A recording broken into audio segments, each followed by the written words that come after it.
Já entrou? Olá, Ah, que boa bom te noite, ver. boa noite. Boa noite, que Perdão, alegria. querida, mas tudo bem? Estamos ao vivo já, que maravilha. Estamos Muito ao bom, vivo. Estamos ao muito bom, vivo. muito É, bom. Pois é, Obrigada, Mônica, obrigada, Flávio, obrigada, Sebastiana. Obrigada a todo mundo que está nos acompanhando aí nos canais, todos. Tiana, você está sem vídeo. desculpa, Abra seu vídeo. vou abrir. Porque agora é com vocês. Tá bom. Então vamos lá, né? Porque a hora já está adiantada e a vereadora também está com o seu tempo limitado. Então vamos lá. Boa noite, todas, todos e todes. Hoje o núcleo P Copana Leme, núcleo Flávio Prieto, realiza sua terceira rodada de conversa com os vereadores, com parlamentares do PT. Então, hoje a gente vai fazer, a nossa primeira vereadora vir conversar com a gente é a vereadora Tainá. Mas antes de passar a palavra para você, Tainá, o nosso companheiro Flávio Lara vai uma saudação em nome dos nossos companheiros e companheiras, em nome do núcleo Flávio Prieto. Muito bem-vinda. Boa noite, companheira Tainá, querida. Não é? Eu quero lhe fazer uma saudação especial, contando com a nossa expectativa para nós construirmos um caminho de uma cidade pós-capitalista, não é? Uma cidade mais inclusiva, que eu tenho certeza que você, com toda a sua trajetória acadêmica, né, começando lá na UF e chegando, passando pela UFRJ, USP, Fundação Oswaldo Cruz, e toda a sua dedicação à melhoria e o redesenho da centralidade, não é, das nossas favelas, que hoje são equivocadamente chamadas de periferias, não é, num processo exclusivo. Então, nós temos muita expectativa e o seu currículo foi antes passado aqui, causou um certo frisson, não é? De como uma vereadora tão jovem, não é? Já militante desde mocinha lá na UF, tenha feito tanto trabalho. Não é? Para nós é um orgulho muito grande, você é um orgulho do PT aqui no Estado, não é? Você é uma vitória para nós. Contamos com você, muito obrigado pela sua presença e o seu atendimento ao nosso chamado.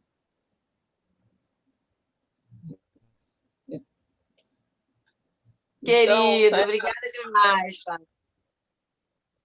Então, Tainá, antes de você começar a sua explanação, só vou dizer, você tem 20 minutos para conversar conosco, depois a gente vai abrir para umas perguntas e respostas, tá? Através do chat, também uns 20 minutos, e depois você tem assim, uns 10 minutos para fazer suas considerações finais. Então, vamos lá, a hora já está adiantada. Muito bem-vindo, muito obrigada pela sua presença e os nossos companheiros e companheiras aqui do núcleo. Vamos lá. A palavra é sua. Obrigada, Sebastiana. Primeiro, saudar esse núcleo, falar que eu fico muito contente quando os núcleos me convocam, me chamam. Eu acho que o chão do partido se faz presente, se faz pulsante a partir dos núcleos de base. Então, toda a minha reverência, minha referência ao trabalho que, de fato, é a construção do Partido dos Trabalhadores e das Trabalhadoras. Salve o Núcleo Copalém. Quero fazer aqui, na verdade, reforçar, colocar aqui meus pêsames, meu conforto, meu abraço a todos os familiares de vítimas do Covid-19. A gente vive um contexto tão difícil, não só na cidade do Rio de Janeiro, mas do país, do mundo, e, obviamente, esse bolsonarismo faz com que a gente perca muito mais vidas e numa velocidade muito mais acelerada. Então, está aqui a todo companheiro, a todo militante petista que sofre com o coronavírus na sua realidade. Quero convocar a todos e todas para acompanhar esse mandato, que é um mandato jovem, não tão jovem assim. A vereadora não é tão nova assim, claro, mas brincadeiras à parte, é sempre uma alegria para um partido começar uma legislatura, um novo mandato, com uma cara que representa tantas coisas, né? De fato, a gente vem de uma trajetória de lutas históricas, desde o movimento de favela, passando pelo movimento estudantil, passando pelo direito à cidade, pela luta pela moradia, e agora, sem dúvida alguma, a gente tem esse lugar que é muito simbólico, né? Pela dificuldade institucional e política que a gente tem no Brasil, e no Rio de Janeiro não é diferente, de colocar pessoas negras em espaços de poder e representação. Eu me sinto muito honrada, muito emanada de vontade desses militantes, desse conjunto de militantes, terem colocado, investido em mim não só o voto, mas a sua dedicação, o seu tempo para nos eleger. Eu sempre coloco aqui no coletivo que eu não me elegi sozinha, me elegi com muita vontade, muita força e muita garra desse conjunto militante que tem dentro do PT.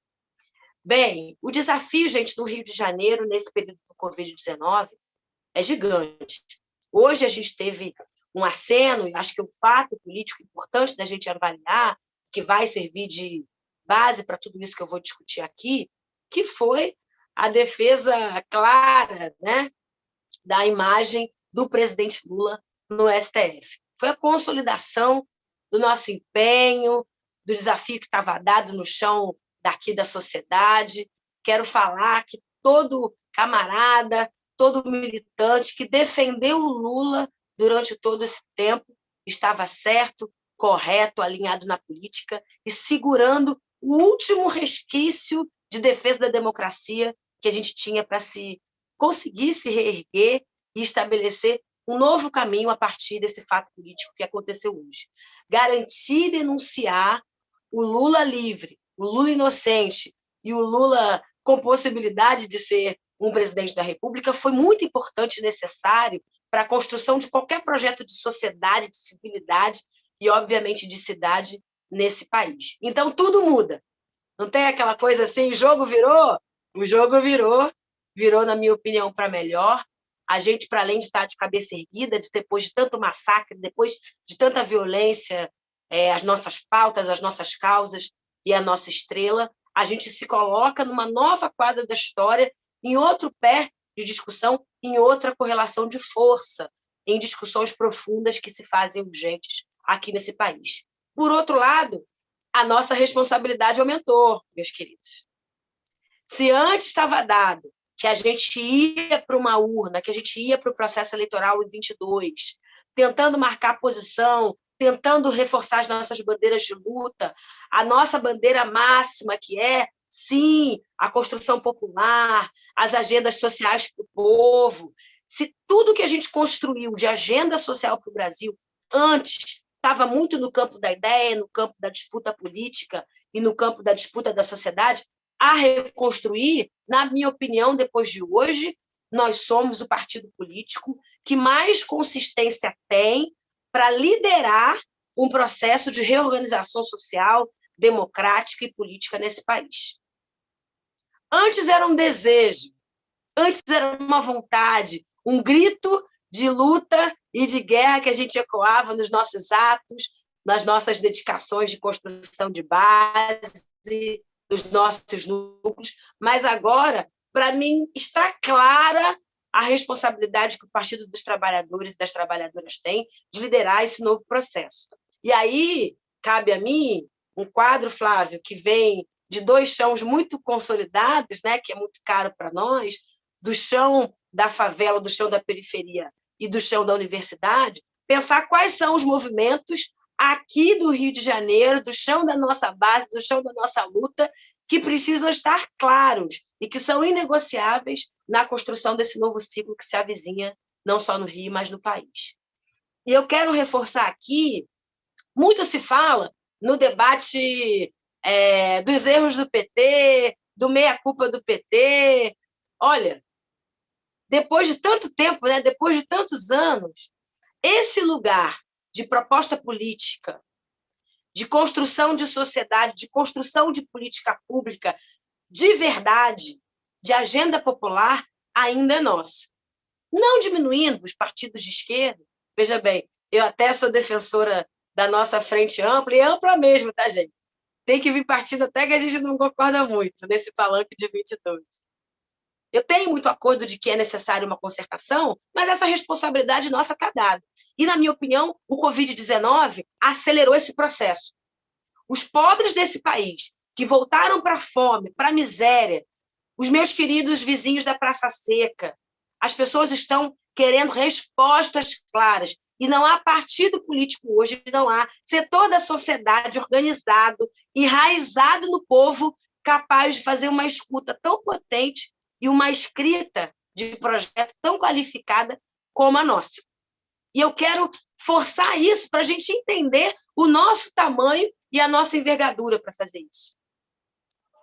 Veja, numa bancada petista aqui no município do Rio de Janeiro, nós estamos construindo, olha, Flávio e Sebastiana, Mônica e todo mundo que está nos ouvindo, um movimento de barulho político. A gente está focando na defesa da vida e da vacina. Nós falamos e gritamos na defesa e garantia do isolamento social, do lockdown, e nós tivemos êxito numa discussão que o Eduardo Paes não queria fazer há semanas atrás. É importante a gente falar isso. A nossa discussão, que é a defesa da vida, que é a defesa do auxílio emergencial, que é a defesa da água nesse contexto onde o fique em casa e lave as mãos é apenas para alguns e não para todos. A bancada do PT é necessária nesse contexto. E se essa bancada, que na minha opinião devia ser 4, devia ser 5, eu puxando a orelha da militância, a gente devia ter arranjado mais votos para votar mais gente. Votar nossa querida Luciana Novaes, nossa querida Élica Takimoto. Olha que barulho a gente não ia estar fazendo. Élica Takimoto faz falta na defesa da educação. Nossa querida Luciana Novaes faz falta no debate dos SUAS, do Sistema Único de Assistência Social. Os nossos quadros são importantes na conjuntura. E acho que isso puxa para nós a garantia da responsabilidade política que a gente tem de eleger os nossos. Porque não é número que faz diferença naquela casa, não. É qualidade política, é qualidade do debate. É coordenação de ações, é fazer a escuta ativa do povo organizado, dos sindicatos, das associações. E, nesse sentido, se a gente está falando dessa escala de Rio de Janeiro, veja, estou falando de 3 parlamentares. É claro, e tem que estar claro para o conjunto da militância, para o conjunto da sociedade carioca e, obviamente, do Brasil, que o PT está fazendo muita falta.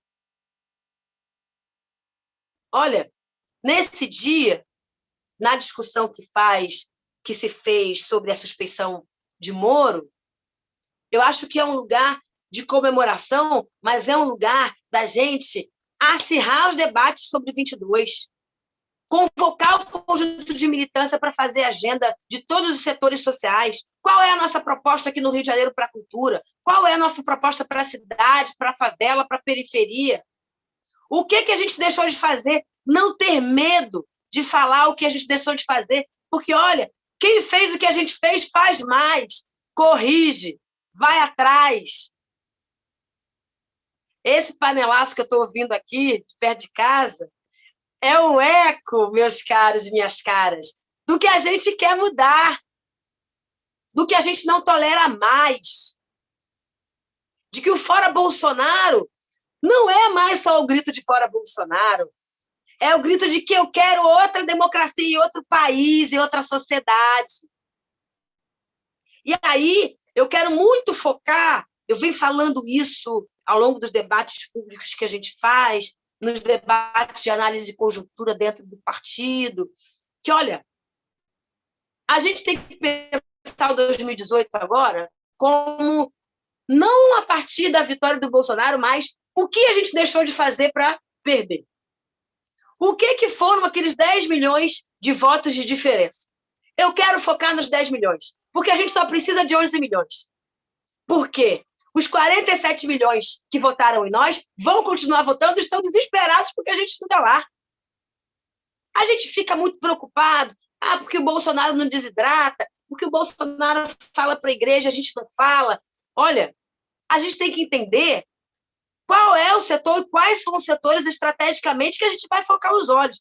E eu escolhi alguns setores para trabalhar, inclusive, no mandato, para trabalhar desde já e construir um mandato muito alinhado com a retomada do poder de 2022, porque eu não sou boba nem nada.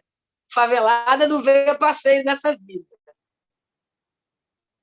E aí, o mandato parte de um lugar, claro, da discussão urbana, de como é que funciona melhor a cidade. Hoje a gente teve uma discussão sobre a bilhetagem eletrônica, amanhã nós vamos ter a continuidade dessa discussão.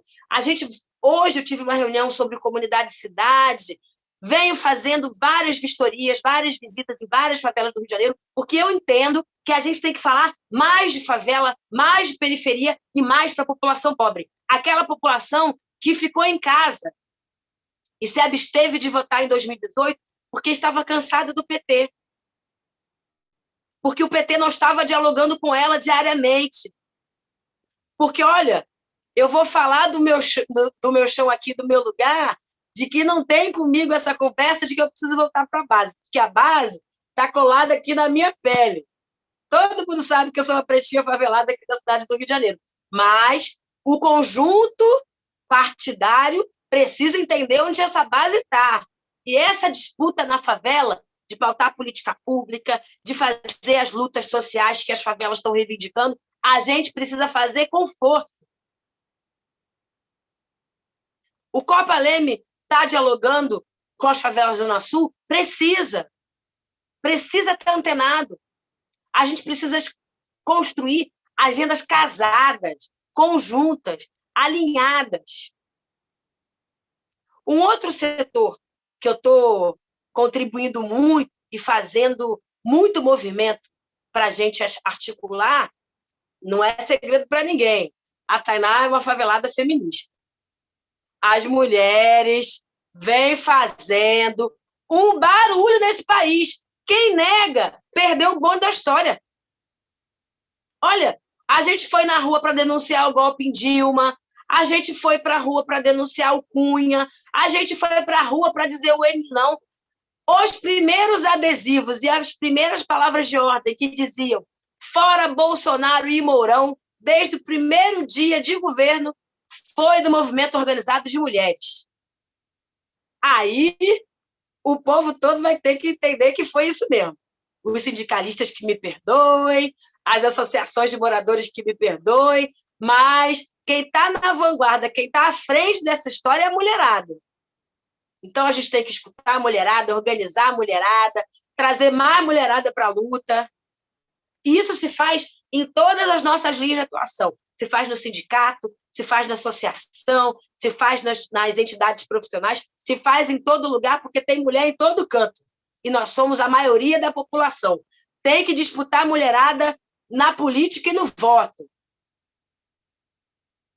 Um outro lado, e aí entendendo muito esse lugar das mulheres que estão na ponta de lança do enfrentamento da discussão do Covid-19, que, veja bem, quem sabe, lá na quebrada, lá na minha periferia, que o gás está R$100, que a milícia está cobrando R$50 a mais, que não tem creche para o meu filho, que eu estou desempregada, que eu estou fazendo coxinha, vendendo almoço para conseguir vender a coxinha na janta. É a mulherada, gente.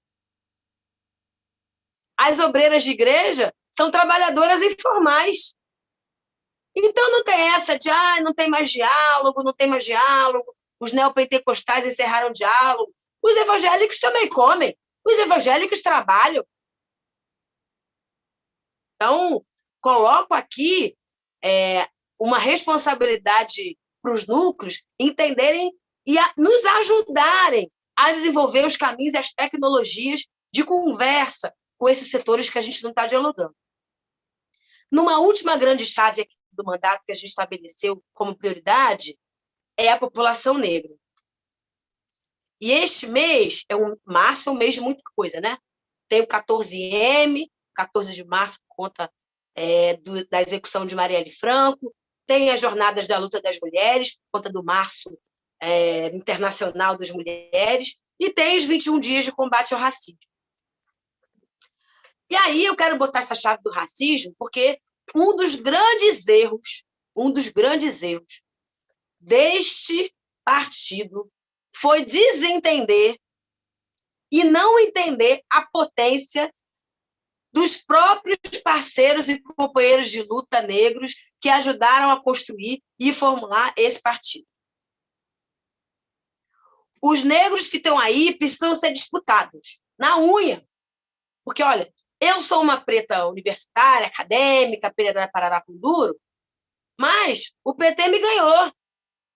Eu sou uma preta consciente de que sem o Partido dos Trabalhadores eu não teria acesso às medidas de reparação, cotas sociais e raciais, distribuição de renda, urbanização de favela, que o PT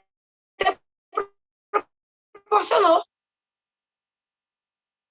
a esse partido. Que história é essa de ter preto despolitizado em 2021? De ter preto que apoia o Bolsonaro? A gente precisa disputar isso. E entender que isso se faz empoderando lideranças, construindo lideranças pretas, indo em favelas, construindo núcleos favelados, fazendo construção com essas lideranças também, trazendo para o diálogo, trazendo para perto, é fundamental. 5 minutos. Então, fechando, Bastiana, fechando. Estou animada. Fechando aqui meu ciclo de demandas, né, que eu pego para mim, a gente fez uma agenda, aí eu estou ampliando, estou tirando essa crítica da mão do PT e jogando para a esquerda inteira. A gente fez uma coisa na esquerda, e por isso que às vezes a gente fica meio isolado, que é de se acomodar na denúncia.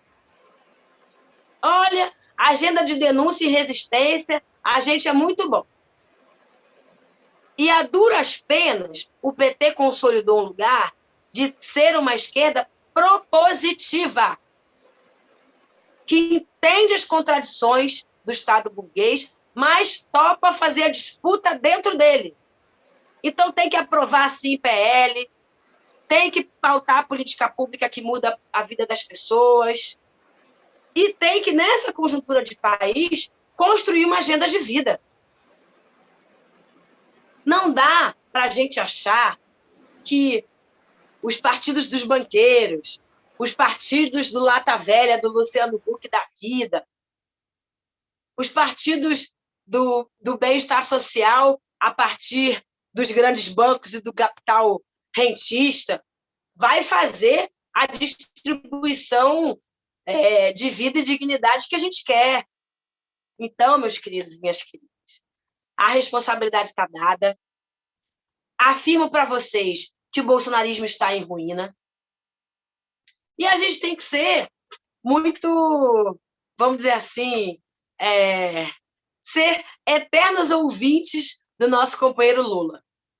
No último grande discurso dele, aquele discurso de 2 horas maravilhoso, que eu sei que vocês ouviram, reouviram novamente, ele falou uma coisa, das várias coisas brilhantes que ele falou lá naquele discurso, mas uma eu quero reforçar aqui.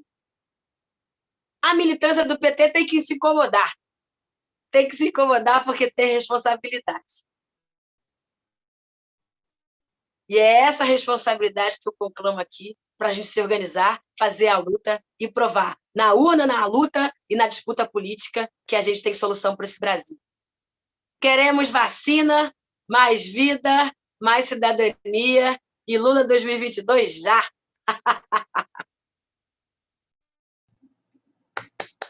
Muito bom. Muito bom. Muito bom. Você está muito animada, nós também. Hoje é um grande dia, assim. né? Porque eu acho que está todo mundo no frisson, né? O panelaço então, aqui foi livre, forte, viu? Panelaço, e a sua vinda aqui nesse dia, né? Olha que sorte ter vindo aqui nesse dia que Lula está livre. É muito bom, né?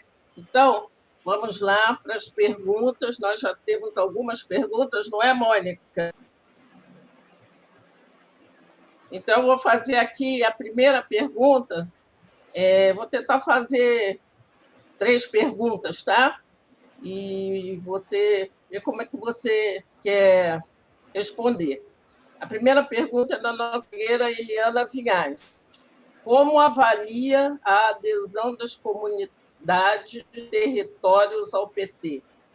A segunda é da Mônica.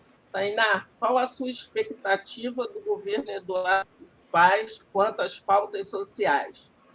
E a terceira, por sinal, era minha. Como o nosso núcleo pode ajudar ou interferir na luta do seu mandato? Eduardo Paes e o núcleo do mandato. E depois tem mais aqui. Depois... Não, tranquilo. Eu não estou acompanhando no YouTube, mas vou confiando em vocês. Quem quiser mandar pergunta, manda aí para a gente. Sebastiano, primeiro ponto, né? Como é que a gente faz essa imersão na favela? Muita coisa mudou na favela, viu? Desde aquele 2002, que a gente construiu a Carta ao Povo Brasileiro, até os dias de hoje. Eu acho que a gente viu um projeto de ascensão, uma agenda social potente, uma agenda de bem-estar social colocada para a favela.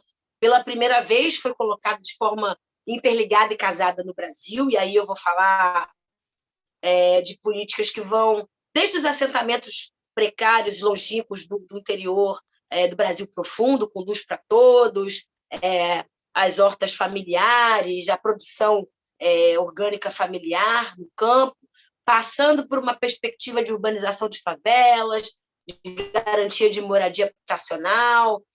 Nunca se fez tanto programa e tanta agenda casada para a faixa de 0 a 3 salários mínimos como nos governos petistas. Quero colocar aqui que, mesmo entendendo a importância, por exemplo, do ex-presidente Getúlio, né, fazendo aqui os gestos getulistas, é claro que as defesas e garantias do trabalhador foram importantes históricas para esse país, que figuras como Brizola, que pautaram o livre desenvolvimento, o desenvolvimentismo, a soberania nacional, foram importantíssimos.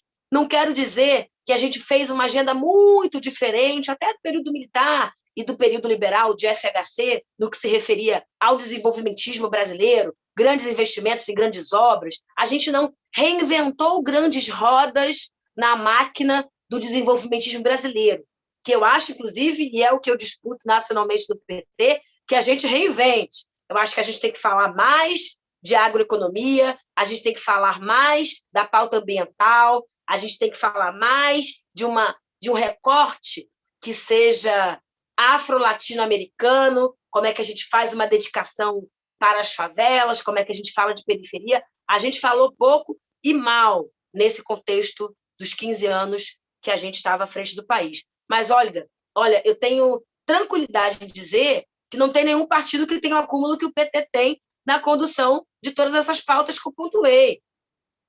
Marco legal da Amazônia, a discussão da Amazônia Legal, a discussão da transferência de recursos a fundo perdido para os municípios e estados para fazerem urbanização de favela. Não tem jeito. O FHC fez algo perto do que seria um desenho final, do que seria um desenho inicial, perdão, do Bolsa Família, propôs o Bolsa Leite em grande escala no país, mas veja, políticas de assistência social muito menores do que o fortalecimento do SUS que a gente fez nos últimos 15 anos. Gente, tem unidade básica de saúde construída pelo PT em todas as cidades do país.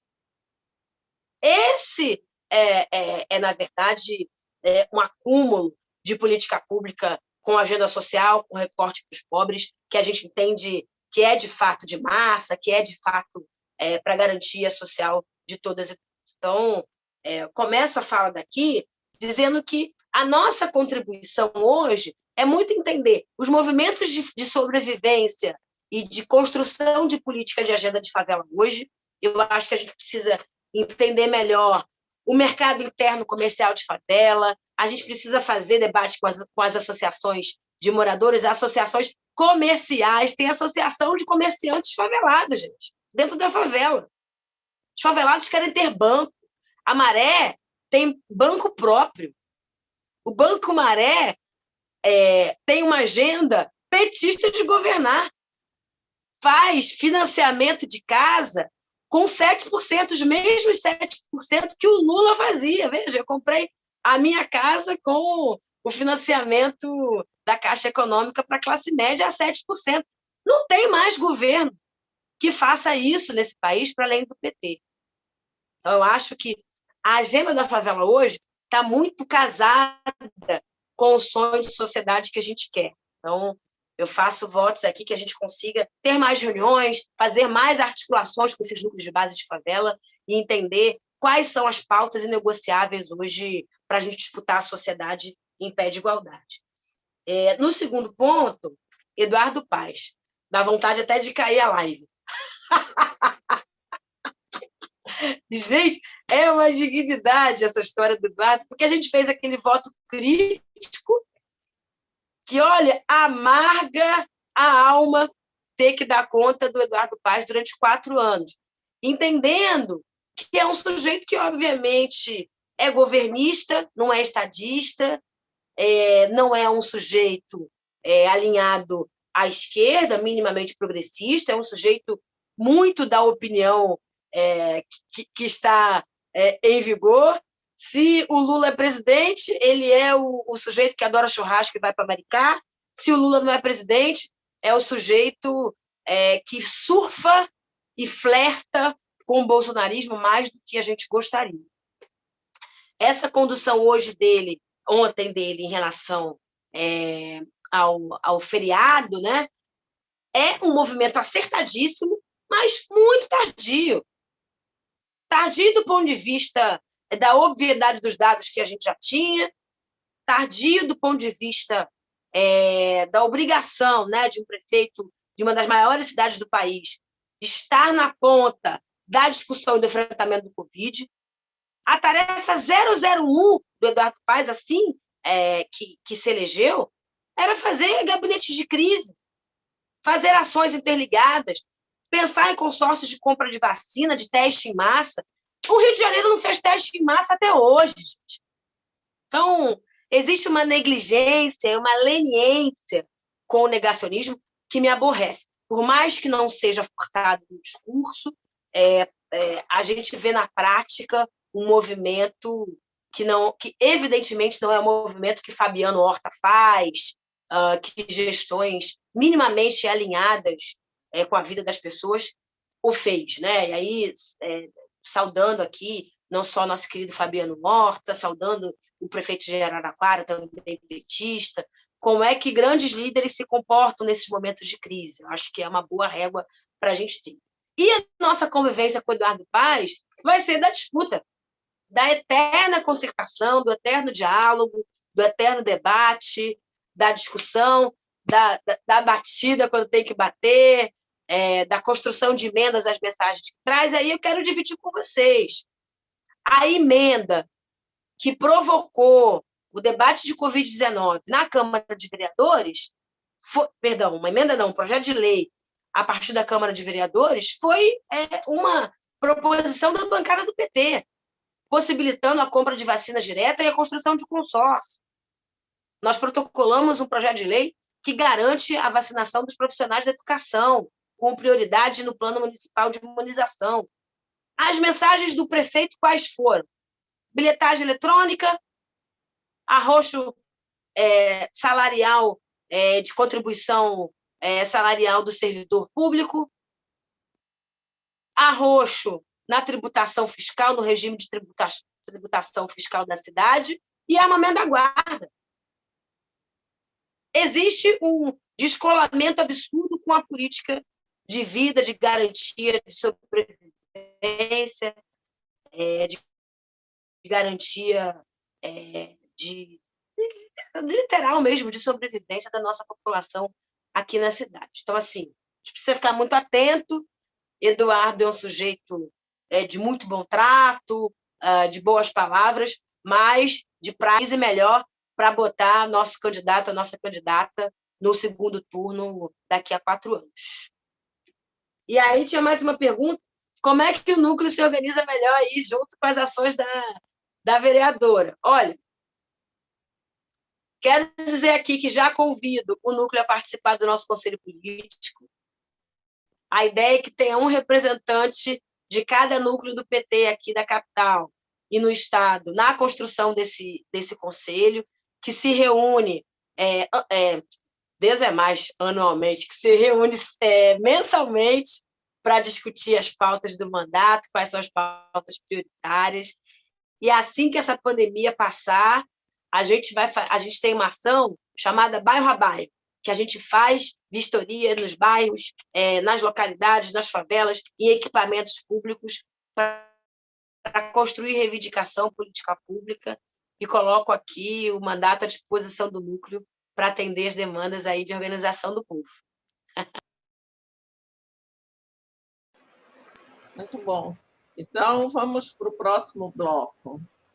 Eu gostaria de fazer uma pergunta, Tainá. Posso fazer?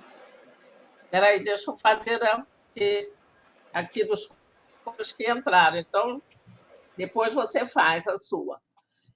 Como está a discussão e como podemos ajudar a contribuir nessa luta do plano diretor? É do Luiz Fernando. Depois, o companheiro pergunta como era a milícia. E a Fátima Chaves pergunta: Tainá, tem algum projeto para a precariedade das condições de trabalho de todos os trabalhadores das municipais?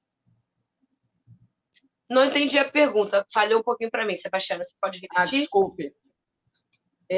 Tem algum projeto para a precariedade das condições de trabalho de todos os trabalhadores das escolas municipais? Quer dizer, voltos, né, para ter a precariedade. São essas 3. Então, Flávio, no próximo você coloca a sua, por favor. A minha pergunta é um desdobramento dessa última, viu, Tainá? Eu queria que você nos falasse um pouco como é que você vê o dilema, a tragédia dos entregadores uberizados, não é? E qual é a sua opinião sobre a possibilidade da gente fazer uma grande força-tarefa para criar cozinhas comunitárias de campanha em diversos lugares estratégicos da cidade?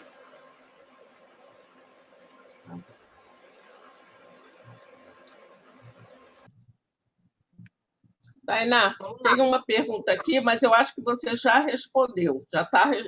Eu acho que você já respondeu. Então, só para o companheiro zangar comigo depois. Te perguntando assim: paz pode ser um aliado? Não, né? Mas é isso. Eu posso estar pessimista hoje, mas como eu estou me avaliando muito otimista, eu acho que eu estou certa na análise. Teve uma aqui no chat que falou assim: o pai se alia com quem está por cima. Foi aquilo que você falou antes. É isso. Então já está respondido. Tudo bem, a palavra é sua. Maravilha. Em relação ao plano diretor, o debate está sendo muito difícil, tá, gente? Primeiro, esse contexto de pandemia faz com que a gente tenha um esvaziamento óbvio à luz da dificuldade das pessoas. As pessoas estão com outras prioridades do que pensar o futuro da cidade, né? Tem que ganhar o pão, tem que ganhar o cotidiano. Existe uma crise social posta que se impõe ao debate público do próprio plano diretor. E eu estou muito preocupada com o sentido da pressa que o Executivo vem impondo em relação a essa discussão.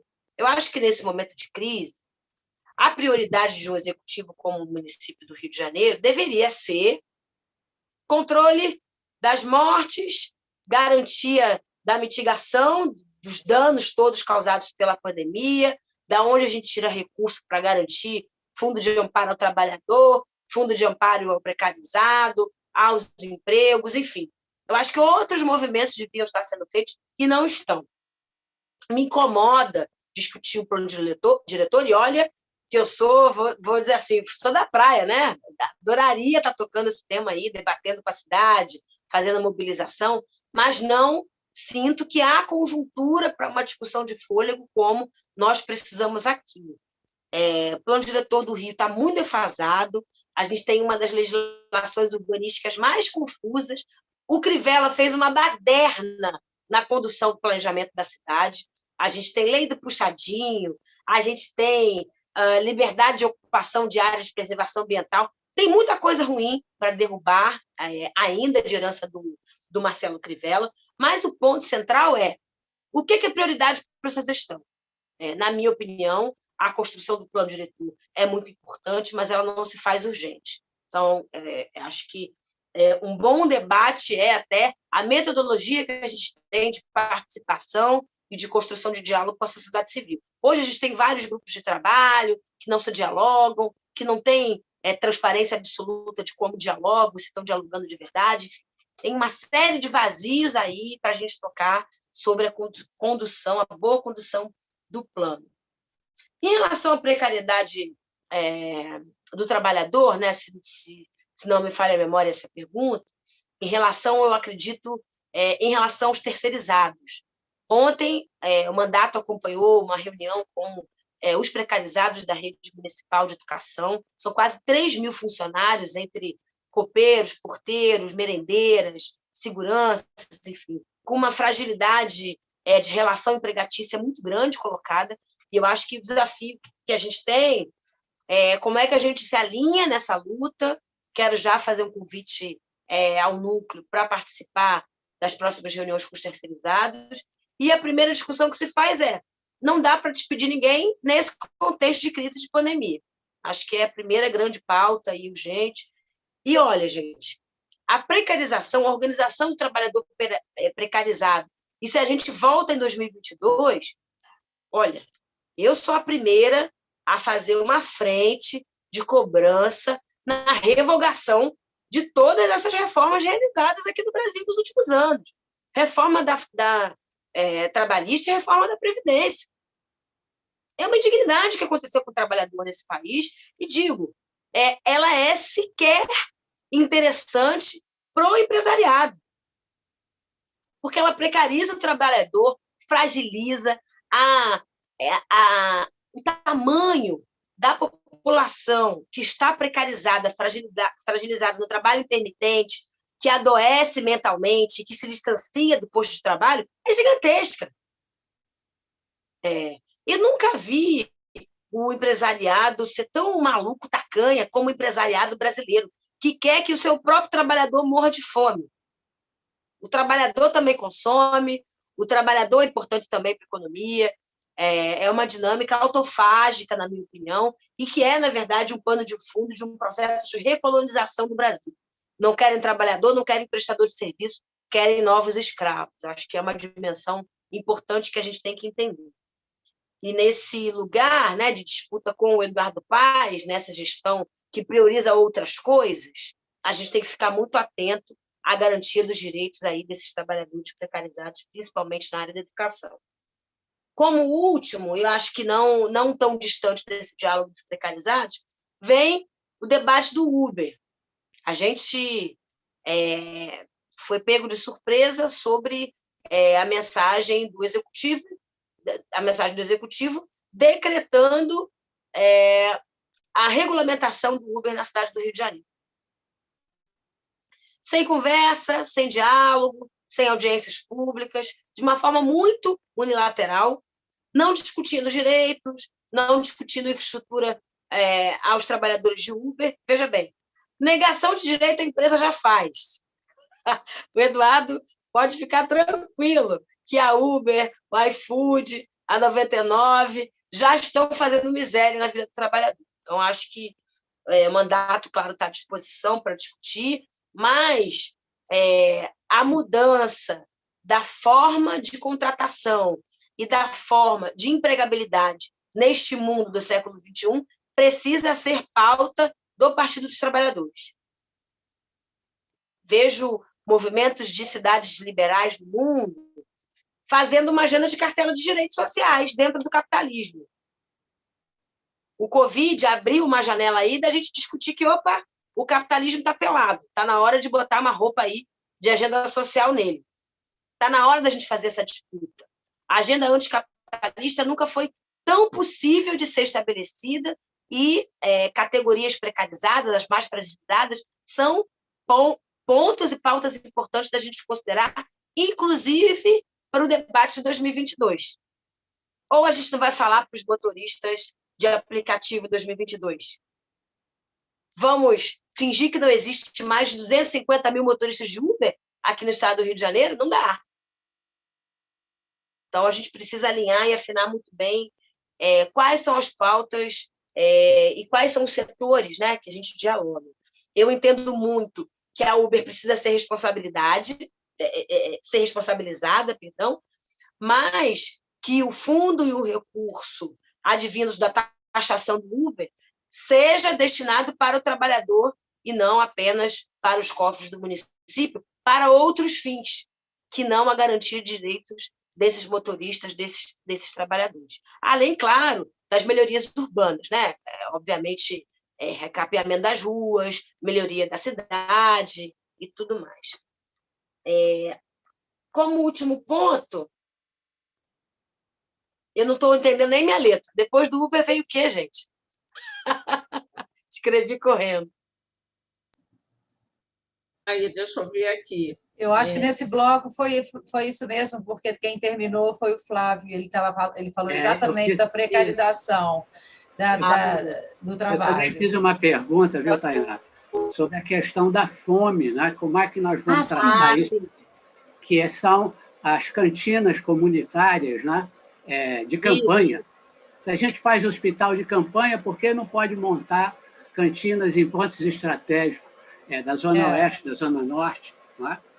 Para atender a população, para distribuir comida pronta, porque tem muita família que não tem nem gás, nem água. Exato. Olha, Flávia, você coloca uma dimensão muito importante e que, inclusive, está sendo pauta do mandato nesse último mês. A gente vem recebendo, desde o início do mandato, uma série de denúncias e pedidos de cesta básica. A gente vai reiniciar uma campanha que a gente conduziu desde o início da pandemia, chamada Cidades contra o Coronavírus, recolhendo alimento, recolhendo dinheiro para compra de alimento, de recurso, como álcool em gel, água sanitária, para as pessoas lavarem seus utensílios próprios.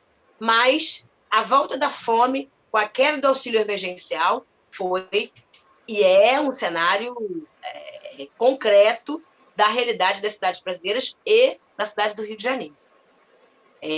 A gente é signatário de uma campanha que tem um lema que foi construído por Solano Trindade, não sou poetisa, mas é um lema que acho que toca a todos nós, se tem gente com fome, dá de comer. Acho que essa frase, ela hoje ecoa em nós com um sentido muito diferente daquele sentido que se tinha no início do nosso governo, em 2003, 2004, né?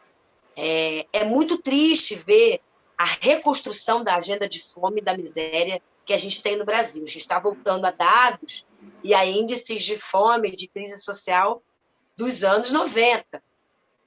Então, acho que o cenário que a gente tem no Rio e que se consolida numa cena que a gente está acompanhando aqui muito de perto pelo mandato, que é a realidade da Ana, uma senhora que mora no Pavãozinho, e que foi aí capa de alguns jornais, notícias de jornal, porque ela saiu da sua casa na favela para morar na rua, no centro da cidade.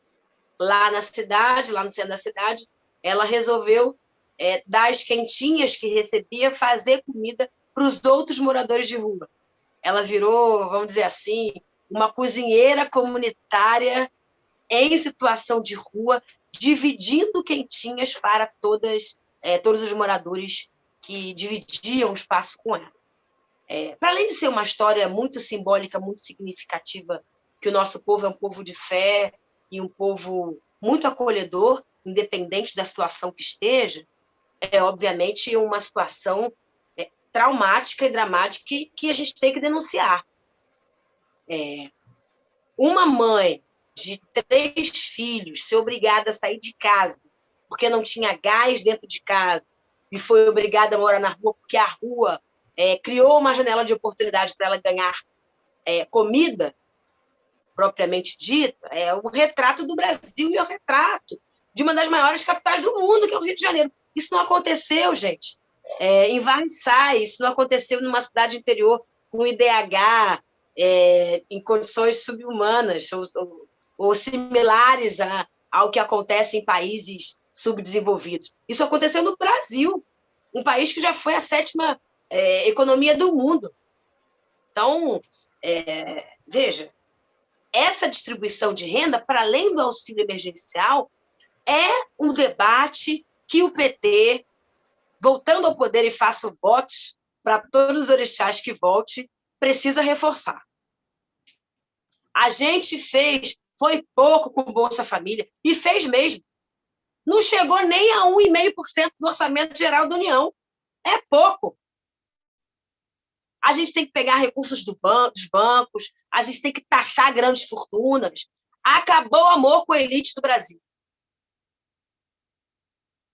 Então, nesse sentido, e com essa responsabilidade, pensando na vida da nossa companheira Ana, que a gente está acompanhando pelo mandato, mas pensando na vida de todas as Anas que dependem de nós, que dependem do conjunto partidário, para que não passem mais fome e não passem mais esse vexame em vida, de que, olha, somos um país continental, não falta alimento aqui. Então, não faz sentido nós delegarmos e colocarmos a nossa população na fome e na miséria. Eu acho que quem tem fome dá de comer, comida já, vacina já. Tá bem, meus queridos? Bem, Tainá, vamos fazer o seguinte, mais 4 perguntas. Então... Vocês estão animados hoje, hein? Então, como já são 21h11, né? Eu vou fazer essa, e ficam sendo as últimas, porque eu sei que você também não pode passar dessa hora, e você responde e já faz as suas considerações finais, tá bom? Tá bom, combinado. Então, olha, eu falo, a pergunta do companheiro Moreira: transporte urbano, o legado do Paz não funcionou. O BRT e o metrô são meia bomba. O sistema de ônibus foi desestruturado e não atende direito a nenhuma região. Existe lei, deve ser lei aqui que eu queria dizer. Aí aproveito e falo da pergunta: como o município pode melhorar o serviço oferecido pelo metrô, visto que Metrô Rio não é um serviço público e que não oferece um serviço digno deste nome? Sim. E aí, olha, depois tem... desculpa, deixa eu só para... Né? Aí a Eliana pergunta: como você avalia a possibilidade de controle da PM sobre a violência nas favelas? Mortes ainda ocorrem cotidianamente. E tem a pergunta da Iraides: estão organizando um movimento para expulsar os moradores de rua de Copacabana. O que você tem a dizer? Uma discussão sobre essa questão? Claro. Ótimo. Essa discussão até eu acho que está muito ligada também ao vereador Raimon, que aproveito para lhe convidar para o dia 13 de abril, onde ele estará aqui conosco para esse bate-papo. Tá bom? Maravilha. A palavra está com você. Tá, obrigada, Sebastião. Começando aqui pelo debate do Paz Metrô. Olha, esse legado do Paz é uma coisa que era aquela conjuntura, né? Conjuntura de um país grande, com debate nacional, Lula muito empenhado em trazer os Jogos Olímpicos Olímpicos para nós, conseguimos os Jogos Olímpicos, e aí a gente tinha uma grande esperança de que os Jogos Olímpicos fossem uma oportunidade de desenvolver ainda mais o Rio de Janeiro e colocar o Rio de Janeiro num patamar de grande capital internacional. E aí eu acho que isso seria muito possível se a gente tivesse um prefeito do Partido dos Trabalhadores. Porque as coisas andaram muito descasadas ali. Olha, não foi falta de dinheiro, viu, gente? Rio de Janeiro, tanto Estado quanto município, foram os dois, Estado e cidade, uma das maiores que receberam recurso direto de financiamento do governo federal. Então, a desculpa do dinheiro a gente não tem. Eu coloco muito na conta da irresponsabilidade política, da continuidade das ações. O legado olímpico precisaria ter sido desenhado, não foi. Um caixa orçamentário, quando a gente tinha vaca gorda, para ter um caixa orçamentário para garantir a continuidade das ações. Mas o problema é que, nesse país, os gestores só querem fazer política de gestão e não de Estado. Então, não quero passar o pano aqui no Crivella, porque a gente sabe muito bem o que a gente viveu nesses últimos 4 anos, mas o fato é que ele pegou uma casa muito desorganizada em 2016, 2017, com uma série de questões a terminar. E muitas, a ampla maioria das coisas que ele tinha que resolver de problema do Eduardo Paes, ele não resolveu. E veja, eu duvido muito que o Eduardo consiga resolver. Tem uma incapacidade aí de entendimento de ações casadas, conjuntas, de que os nossos gestores aqui não têm envergadura para fazer, porque tem que ter generosidade, tem que ser de Estado, tem que deixar o país do jeito que a Dilma deixou, com os cofres em dia, sem conta para pagar, com reserva. Reserva essa que garantiu, por exemplo, a Lei Aldir Blanc, que é do Fundo Nacional de Cultura, gente, que é obra do PT. A reserva de trilhões que a gente tem, que o Bolsonaro vem gastando nacionalmente, queimando o nosso dinheiro, comprando Arthur Lira e companhia, o fundo é tudo recurso que o PT deixou em caixa. E isso não é uma prática de qualquer gestão. É práticas de gestões comprometidas. Então, eu faço votos de que o Eduardo esteja numa versão 2.1 e garanta a continuidade das políticas, que garanta o Fundo Municipal de Mobilidade para garantir a continuidade da operação do BRT que ele mesmo construiu. Hoje ele fala, chorando as pitangas, que vai fazer acontecer na intervenção do BRT. E BRT que ele implementou, que ele fez a concessão, que ele modelou, que ele desenhou, que ele projetou e construiu. Então, olha, não gosto muito daquela frase que as mães falam para as outras mães, do que pariu Mateus Quimbale, porque as mães já têm muita responsabilidade, mas, olha, nesse caso, cabe.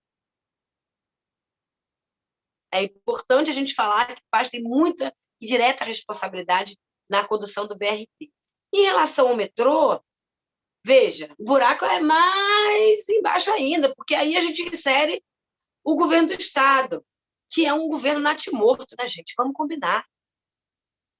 Por mais que nosso companheiro André Siciliano faça o esforço, empurre o Cláudio Castro com a barriga, articule coisas e faça, às vezes, de governador interino durante muito tempo, o governador é o Cláudio Castro, que é o vice do Witzel, que é o governador da oportunidade do bolsonarismo, que é o sujeito da ocasião, que nunca foi o sujeito do Estado, que não é o sujeito da coisa pública, que tem relações estranhas com a milícia. Então, o arruinamento da estrutura do Estado e dos equipamentos que fazem e compõem o Estado, para mim, estão muito alinhados com um problema central, que é essa gestão do governo do Estado. Por isso eu quero reforçar aqui a nossa responsabilidade de anos em não colocar um projeto petista para governar este Estado e esta cidade. E aí, gente, a culpa é nossa. Tinha acordo nacional, o Rio de Janeiro serviu para fazer o acordo nacional. Ótimo, temos muita responsabilidade. Agora é correr atrás para resolver o problema do Rio de Janeiro, porque isso acabou com o Rio. E o PT tem responsabilidade nisso. A conciliação chegou num teto. Na minha opinião militante.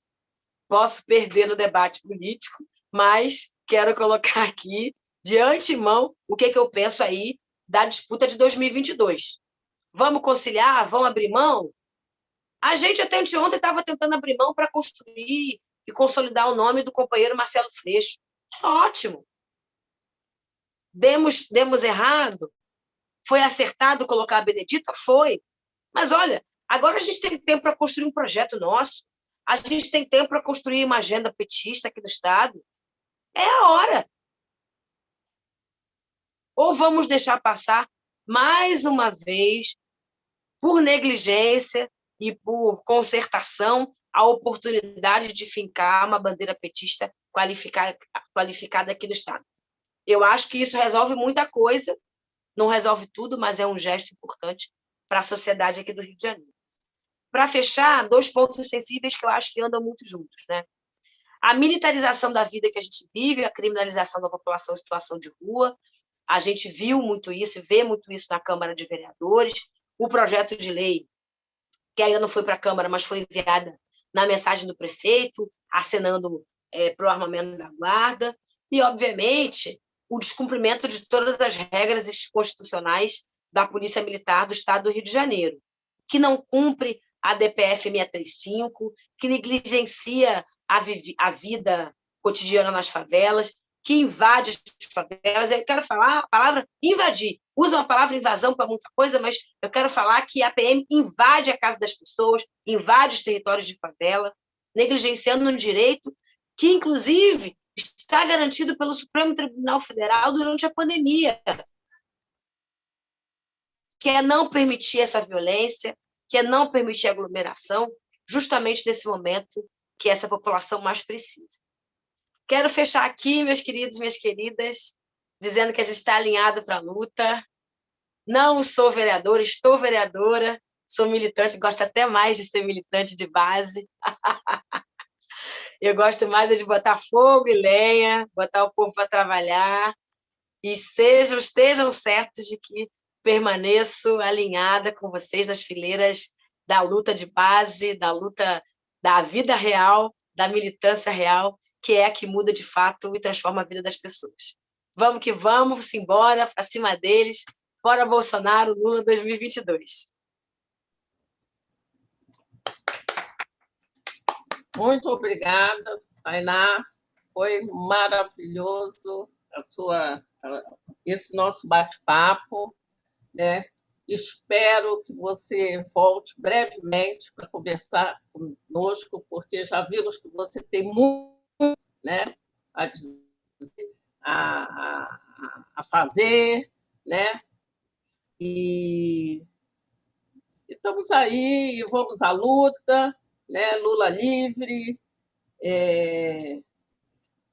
Eu acho que essa noite, assim, estamos todos muito emocionados, né? Porque é um dia de vitória, uma vitória muito suada, muito sofrida.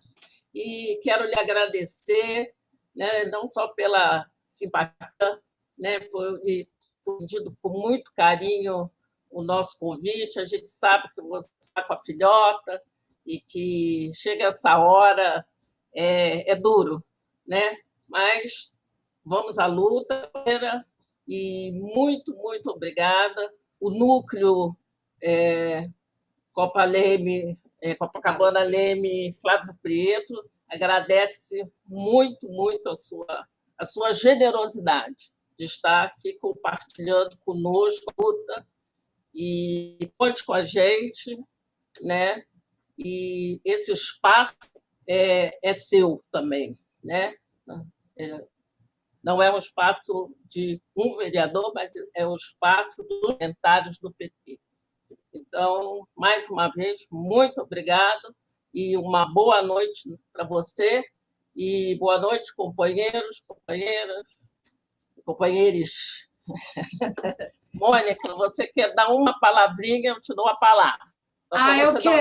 Eu quero que eu estou emocionada. Eu quero dar então, um tchau para todo mundo que está lá no YouTube, que vocês que estão aí no YouTube com a gente. Muito obrigado. Estejam sempre. O que é legal é que eu vou recomendar demais essa fala, porque ela fica aqui, né, no nosso canal do YouTube, e isso é muito bom. E a última coisa que eu quero fazer, eu falo, voto bem dado, meu Deus do céu, meu. Muito obrigada, muito agradece. Flávia, obrigada, Mônica. Só uma coisinha, algumas perguntas não deu para fazer, então eu vou mandar depois lá para o seu assessor, e numa hora lá, que a gente não sabe que você tiver um tempo, você bota lá o povo para responder. Temos sim. Eu mando por áudio, tá bom? Que legal. Ótimo, nossa, vai ser uma maravilha. Obrigada. Tá bom. Obrigada, gente. Um abraço. Beijo, tchau. Ficamos por aqui. Obrigada. Um abraço. Tchau, gente. Todas. Beijo, gente. Beijo. Ótima noite para todo mundo. Hoje vamos dormir felizes.